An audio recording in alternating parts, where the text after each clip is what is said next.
ಇನ್ನು ಬೆಂಗಳೂರಿನಲ್ಲಿ ಎಟಿಎಂ ವಾಹನದ ರಾಬರಿ ಕೇಸ್ಗೆ ಸಂಬಂಧಪಟ್ಟಂತೆ ಖುದ್ದು ಕಮಿಷನರ್ರಿಂದ ತನಿಖೆಯ ಮಾನಿಟರಿಂಗ್ ಅನ್ನ ನಡೆಸಲಾಗ್ತಾ ಇದೆ. ಸಿದ್ದಾಪುರ ಪೊಲೀಸ್ ಠಾಣೆಯಲ್ಲೇ ಕಮಿಷನರ್ ಬೀಡು ಬಿಟ್ಟಿದ್ದಾರೆ.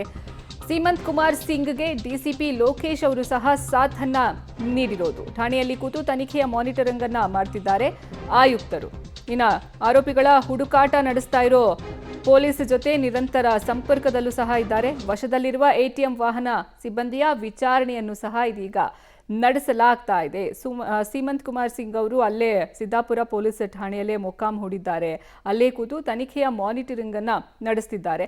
ಆರೋಪಿಗಳ ಹುಡುಕಾಟವನ್ನ ನಡೆಸ್ತಿದ್ದಾರೆ ಪೊಲೀಸರು. ಸಿದ್ದಾಪುರ ಠಾಣೆಯಲ್ಲಿ ಸದ್ಯ ಈ ಕುರಿತು ಎಫ್ಐಆರ್ ದಾಖಲಾಗಿದೆ. ಇದಕ್ಕೆ ಸಂಬಂಧಪಟ್ಟಂತೆ ಏನೇನೆಲ್ಲ ತನಿಖೆ ಆಗ್ತಿದೆ, ಯಾವ ರೀತಿ ಇವರು ವಿಚಾರಣೆಯನ್ನ ನಡೆಸ್ತಿದ್ದಾರೆ ಅನ್ನುವಂಥ ನಿಟ್ಟಿನಲ್ಲಿ ಇದನ್ನ ನೋಡೋದಕ್ಕೆ ಸ್ವತಃ ಆಯುಕ್ತರೇ ಅಲ್ಲಿ ಬೀಡು ಬಿಟ್ಟಿದ್ದಾರೆ. ಸಿಬ್ಬಂದಿಯ ವಿಚಾರಣೆಯನ್ನು ಸಹ ನಡೆಸಲಾಗ್ತಾ ಇದೆ. ಇನ್ನು ಟೀಮ್ ಅನ್ನ ರೆಡಿ ಮಾಡಿದ್ದಾರೆ. 3 ತಂಡಗಳನ್ನು ರಚನೆ ಮಾಡಿ ಈ ಆರೋಪಿಗಳು ದರೋಡೆಕೋರರ ಶೋಧ ಕಾರ್ಯಾಚರಣೆ ಸಹ ನಡೀತಾ ಇದೆ. ಇನ್ನು ಮತ್ತೊಂದು ಕಡೆ ಸ್ಥಳ ಮಹಜರನ್ನು ಸಹ ಸಿದ್ದಾಪುರ ಪೊಲೀಸರು ಮುಗಿಸಿದ್ದಾರೆ. ಅಲ್ಲಿಂದ ಕೆಲ ವಸ್ತುಗಳನ್ನು ಸೀಸ್ ಮಾಡಿಕೊಂಡು ಸಿದ್ದಾಪುರ ಪೊಲೀಸ್ ಠಾಣೆಗೆ ತೆಗೆದುಕೊಂಡು ಹೋಗಿದ್ದಾರೆ.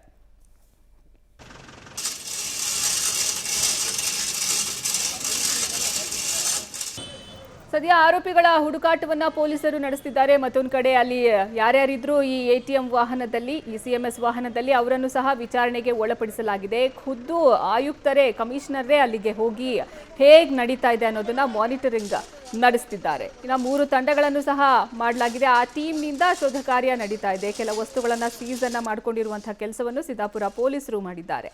ಆರೋಪಿಗಳು ಯಾರು, ಹೇಗೆ ಇದರಲ್ಲಿ ಇನ್ವಾಲ್ವ್ ಆದ್ರು, ಯಾವ ರೀತಿ ಪ್ಲಾನ್ ಅನ್ನು ರೂಪಿಸಿದ್ರು ಅನ್ನೋ ನಿಟ್ಟಿನಲ್ಲಿ ತನಿಖೆ ಮುಂದುವರಿತಾ ಇದ್ದಾರೆ. ಇದರ ಜೊತೆಗೆ ಸಿಎಂಎಸ್ ಏಜೆನ್ಸಿಯ ಮುಖ್ಯಸ್ಥರನ್ನು ಸಹ ಕರೆದು ಅವರನ್ನು ಸಹ ವಿಚಾರಣೆಗೆ ಒಳಪಡಿಸಲಾಗಿದೆ. ಇನಿಷಿಯಲಿ ಆ ಡ್ರೈವರ್ ಅವರು ಕೆಲವು ಸ್ಟೇಟ್ಮೆಂಟ್ ಬೇರೆ ಟೈಪ್ ಕೊಟ್ಟಿದ್ರು, ಮತ್ತೆ ಬೇರೆ ಕೊಡ್ತಾ ಇದ್ರು ಅವರು. ಆದರೂ ಆಲ್ರೆಡಿ ಮಾಹಿತಿ ನಮಗೆ ಏನೋ ಬಂದಿತ್ತು. ಆ ಆಧಾರ ಮೇಲೆ ನಾವು ನಾಕಾಬಂದಿ ಮಾಡಿದ್ದೀವಿ. ಮತ್ತೆ ಅಲ್ಲಿ ನಮ್ಮ ಪೊಲೀಸ್ ಟೀಮ್ಸ್ ಬೇರೆ ಬೇರೆ ಕಡೆ ಹೋಗಿದ್ದಾರೆ. ಈ ಕೇಸಲ್ಲಿ ಇದ್ದೀವಿ. 7 ಕೋಟಿ ಹೋಗಿದೆ, ಅದು ನಿಜ ಕಾಣ್ತದೆ. ಯಾಕೆಂದರೆ ಅವ್ರ ಟೀಮ್ ಅವರು ನಮಗೆ ಇನ್ಫಾರ್ಮ್ ಮಾಡಿದ್ರು ಲೇಟ್ ಆಗಿ. ಅದು ಹೇಗೆ ಹೋಯ್ತು, ಏನು ಹೋಯ್ತು, ಅದರ ಬಗ್ಗೆ ಯಾರು ಹಿಂದೆ ಇದ್ದಾರೆ ನಾವು ಪತ್ತೆ ಮಾಡ್ತೀವಿ.